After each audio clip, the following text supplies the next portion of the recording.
हम अक्सर social media पर देखते हैं, सुनते हैं, महात्मा गांधी ऐसे थे, वैसे थे। उनके जन्मदिन पर भी कोई उन्हें जोकर बनाकर या इंटरटेनमेंट का भाग समझकर अपलोड करते हैं। ये कितपत सही है? क्या आपने कभी उन्हें पढ़ा भी है या ऐसे ही मुझे किसी ने भेजा और मैंने वैसे ही समझ लिया? आप उस इंसान को भला बुरा कहते हो जो इंसान लंदन में अपनी पढ़ाई पूरी कर बैरिस्टर बना और इन गरीब भारतीयों के लिए अपना सुख चैन छोड़ा। क्या उन्होंने कहा था कि मुझे महात्मा बोलो या ऐसा कोई विधेयक पारित किया था? महात्मा की उपाधि तो उन्हें रविंद्रनाथ टैगोर ने दी थी और राष्ट्रपिता भी उन्होंने खुद को नहीं कहा था। ये भी सुभाष चंद्र बोस ने अंतर्राष्ट्रीय पटल पर गांधी जी को संबोध के बोला था। गांधी जी कोई साधारण व्यक्ति नहीं थे। महात्मा गांधी जब भारत से ब्रिटेन अपनी वकालत की पढ़ाई पूरी करने के लिए गए और वहां से अपनी वकालत के लिए दक्षिण अफ्रीका गए, तब वे एकदम साधारण व्यक्ति थे। न महात्मा थे, न राष्ट्रपिता थे, न कोई ऐसे खास पर्सन जो आजकल हम सोशल मीडिया पर देखते हैं। उस समय तो सोशल मीडिया नाम की कोई चीज थी ही नहीं और उस समय भी उन्होंने कभी सपने में सोचा भी नहीं होगा कि एक दिन मैं इतना महान व्यक्ति बनूंगा। पर जब उन्हें दक्षिण अफ्रीका से ट्रेन से बाहर कर दिया, तब से चीजें बदलने लगी। और जैसे ही वे दक्षिण अफ्रीका से भारत आते हैं तो वे भारत को हर जगह बिखरा हुआ देखते हैं और वहां से वे अपने काम पर लग जाते हैं। सबसे पहले वे अपने पश्चिमी देशों का पहराव उतारकर भारतीय पहराव परिधान करते हैं और वे अपनी असली पेट्रियोटिज्म यानी देशभक्ति के काम पर जुड़ जाते हैं। क्योंकि गांधी जी पढ़े लिखे थे और उन्हें पता था इन भारतीयों के लिए मुझे कुछ करना है तो सबसे पहले मुझे इनके जैसा बनना पड़ेगा। बहुत कुछ है गांधी जी के चरित्र से सीखने जैसा और सीखा जा सकता है। बहुत सारी डिबेट में हम सुनते हैं, अगर महात्मा गांधी जी ने ऐसा किया होता, वैसा किया होता तो आज हम ऐसे नहीं होते। ठीक है, उन्होंने नहीं किया, पर अब आपको किसने रोका है? क्योंकि जब भारत आज़ाद हुआ तब तो सब भूखे नंगे लोग थे। अब आपके पास पैसा है, अच्छी शिक्षा है, समय है, अब तो आप परमाणु राष्ट्र भी बन चुके हैं, तो अब आप करो ना, आपको किसने रोका है? जबकि आज के 100 साल पहले तो ये कुछ भी नहीं था। क्या ये सब बेड़ा गांधी जी ने उठाया था क्या? उस समय जिसको जो ठीक लगा उन्होंने वो किया। उसमें गांधी जी के अहिंसा का भी उतना ही रोल है और भगत सिंह के हिंसा का भी उतना ही रोल है। ये सब प्यार मोहब्बत से थोड़ी हुआ था। भारत के उस समय 2 टुकड़े हुए, ये उस समय की कंडीशन थी। अब आप लोग उस पर बहस करते हो कि महात्मा गांधी ने भारत के 2 टुकड़े करवाए, बल्कि भारत के टुकड़े करने में अहम भूमिका तो मोहम्मद अली जिन्ना की थी, जबकि महात्मा गांधी तो विभाजन के विरुद्ध थे। अब आप आधी अधूरी कहानी सुनते हो और अपना निर्णय बता देते हो कि महात्मा गांधी ने ये गलत काम किया। अब आपसे आपका देश संभलता नहीं, आपकी सीमा संभलती नहीं और आप उस दौर की बात कर रहे हो जब ब्रिटेन आज के अमेरिका से 10 गुना तब ताकतवर था, जब भारत के लोगों के खाने के वांदे थे। और ब्रिटेन एक ऐसा देश था जहां कभी सूर्य अस्त नहीं होता था। उससे भारत को आज़ाद कराना था। ये आज के युवा पीढ़ी के सोच की भी बाहर की कहानी है। ये वो ब्रिटेन था जिसने जर्मनी जैसे ताकतवर देश को भी 2 बार परास्त करा था।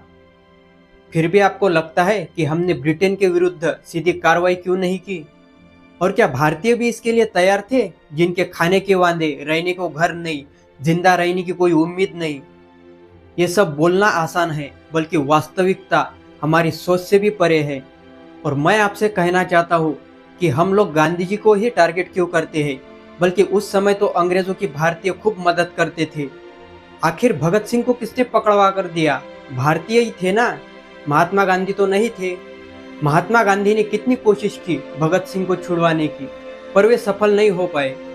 आज हमारा देश उन टॉप 10 अर्थव्यवस्थाओं में होने के बाद भी बेरोजगारी है, खाने के वांदे हैं, रास्ते अच्छे नहीं है।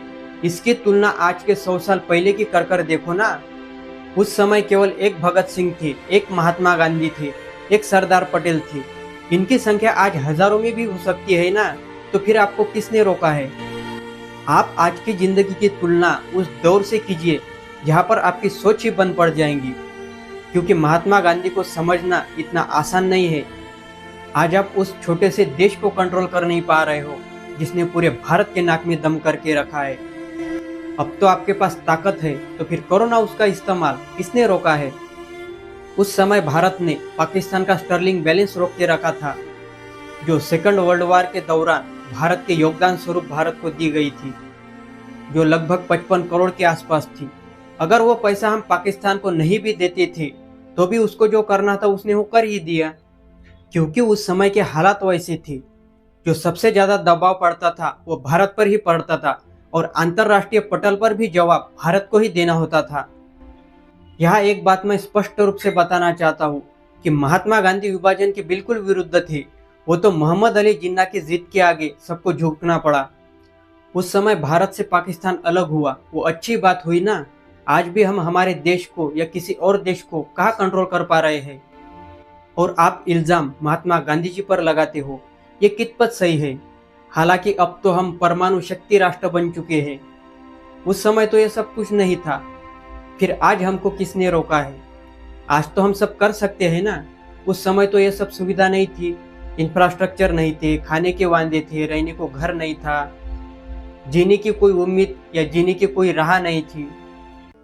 हम नहीं कहते तुम महात्मा गांधी को देवता मानो, मत मानो उन्हें राष्ट्रपिता, लेकिन एक अच्छा इंसान तो मानो। तुम उन्हें समझे बिना ही उनके चरित्र का नाश कर रहे हो, ये तो अच्छी बात नहीं है ना। इसलिए गांधी जी को पहले पढ़ो और उसके बाद उन्हें समझने की कोशिश करो। तब भारत से पाकिस्तान अलग हुआ, वो अच्छी बात हुई ना। लगभग आज से 70-80 साल पहले जीने की उम्मीद ही कितनी थी, क्या था उस समय? अब ये सवाल आप गांधी जी से थोड़ी कर सकते हो कि आपने किया ही क्या है। और ये कहने वाले से मैं भी कहना चाहता हूँ कि आप क्या कर रहे हो। गांधी जी को इस नजरिए से मत देखो कि वे कांग्रेस के नजदीक थे, बल्कि उस समय कांग्रेस में जो नेता थे और बिगर कांग्रेसी थे, उनकी जगह आज भी कोई नहीं ले सकता। आज भी इतने बुद्धिमान व्यक्ति शायद ही हमारी पार्लियामेंट में देखे गए होंगे। महात्मा गांधी को समझना एक मुद्दे को समझने जितना आसान नहीं है। यानी 15 अगस्त 1947 के दिन जब पूरा भारत आजादी के जश्न में डूबा हुआ था, तब महात्मा गांधी राजधानी दिल्ली में मौजूद नहीं थे, बल्कि उन्होंने आजादी के 2 सप्ताह पहले ही राजधानी दिल्ली को छोड़ दिया था और वो हिंदू मुसलमानों को सांत्वना देते फिर रहे थे। पहले महात्मा गांधी कश्मीर गए, उसके बाद कलकत्ता आए, जहां पर साल भर से चला आ रहा दंगा खत्म होने का नाम भी नहीं ले रहा था। क्या जरूरत थी उस इंसान को ये सब करने की? क्या उन्होंने कोई मेडल की मांग की थी क्या? या कोई राष्ट्रपति की कुर्सी की मांग की थी? वो दिखावा नहीं, असली देशभक्ति कर रहे थे। जिस दिन हमारा देश आजाद हुआ उस दिन महात्मा गांधी कलकत्ता में थे, जहां हिंदू मुसलमानों को सांत्वना देते फिर रहे थे। उसके पहले दिन बंगाल के मुख्यमंत्री ने महात्मा गांधी से पूछा कि अगला दिन यानी 15 अगस्त को हम किस तरह मनाए जाए, तो उस पर महात्मा गांधी ने क्या कहा पता है? चारों तरफ लोग भूख से मर रहे हैं, फिर भी आप चाहते हैं इस विनाश की घड़ी में भी कोई समारोह मनाया जाए? ये कहा था महात्मा गांधी ने। फिर महात्मा गांधी जी ने 15 अगस्त को 24 घंटे का उपवास करके मनाया। इसका विस्तृत वर्णन रामचंद्र गुहा की किताब इंडिया आफ्टर गांधी में विस्तृत रूप से बताया गया है। जब देश का बंटवारा हुआ तो भारत से पाकिस्तान और पाकिस्तान से भारत कई लोग आए। इन्हें ठहराने के लिए कई शरणार्थी शिविर खोले गए, जिसमें शरणार्थी और हिंसा में घायल हुए व्यक्तियों को ठहराया गया। उन्हें सांत्वना देता कौन फिर रहा था? वे महात्मा गांधी ही थे ना, जिन्होंने खुद से ज्यादा भारतीयों की सेवा की। इसलिए गांधी जी को समझना इतना आसान नहीं है जितना आप समझते हो। वो 77 बरस का इंसान पूरे हिंदू मुसलमानों को शांत करने में लगा हुआ था। मुझे साथ दो या ना दो, मैं जीऊंगा तो इस भारत के लिए और मरूंगा तो इस भारत के लिए। क्या जरूरत थी उस इंसान को ये सब करने की? क्या उन्हें कोई पैसे मिल रहे थे? इसलिए गांधी जी को समझना इतना आसान नहीं जितना आप समझते हो। जबकि उस समय तो पूरी कांग्रेस ही गांधी जी के आशीर्वाद पर चल रही थी। क्या जरूरत थी उस इंसान को यह सब करने की?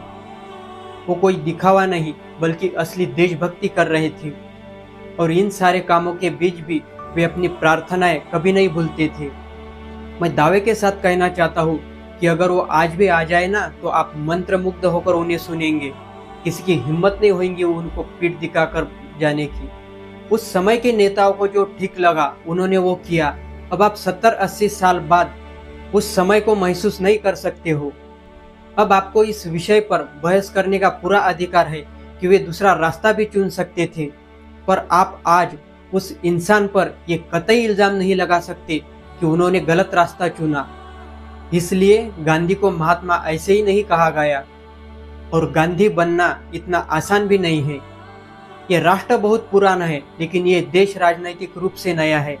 अगर इस राष्ट्र का कोई पिता हो सकता है तो वे अपने ऋषि मुनि है, लेकिन महात्मा गांधी का काम भी इनसे थोड़ी कम था।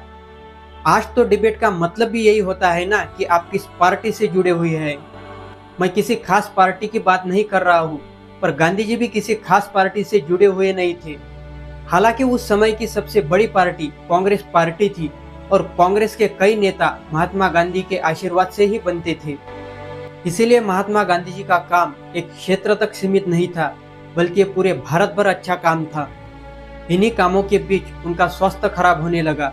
उनकी किडनी ने काम करना बंद कर दिया। उनको सिर दर्द और उल्टी की शिकायतें शुरू हो गई। क्या ये सब परेशानियां झेलने में उन्हें मजा आ रहा था? नहीं, क्योंकि महात्मा गांधी बनना इतना आसान नहीं है। जब गोडसे ने महात्मा गांधी पर गोली चलाकर उनकी हत्या कर दी, तब पूरा देश दुख के अथांग सागर में डूब गया था। अल्बर्ट आइंस्टाइन जैसे लोगों ने उन्हें भावपूर्ण श्रद्धांजलि अर्पित की थी, और गांधी जी को 20वीं सदी का सबसे महान व्यक्ति घोषित कर दिया। और उन्होंने कहा कि आने वाले पीढ़ियों को ये विश्वास नहीं होगा कि एक हड्डीनुमा इंसान भी कभी भारत में हुआ होगा। और संयुक्त राष्ट्र संघ ने भी महात्मा गांधी के मृत्यु पर शोक प्रस्ताव पारित किया। ब्रिटेन के प्रधानमंत्री क्लेमेंट एटली ने भी गांधी को ब्रिटिश साम्राज्य का सबसे नैतिक विरोधी बताया और उनके मृत्यु पर श्रद्धांजलि अर्पित की। फ्रांस, रूस, चीन और कई यूरोपीय देशों ने अपने राष्ट्रध्वज आधे झुका दिए। डॉक्टर भीमराव अंबेडकर ने भी गांधी की मृत्यु पर शोक व्यक्त किया और उन्हें एक महान नैतिक शक्ति माना। और इसी तरह एक हल्की सी प्रतिक्रिया मोहम्मद अली जिन्ना की तरफ से आई। महात्मा गांधी एक महान नेता और महान मानव थे। उनकी मृत्यु से भारत ही नहीं, पूरी दुनिया को क्षति पहुंची है। इसीलिए गांधी जी को पढ़ने की और उन्हें समझने की बहुत जरूरत है। और जो उनके उस समय के विरोधी थे, उन्हें भी पता था कि ये बंदा हल्का नहीं, दम था बंदे में।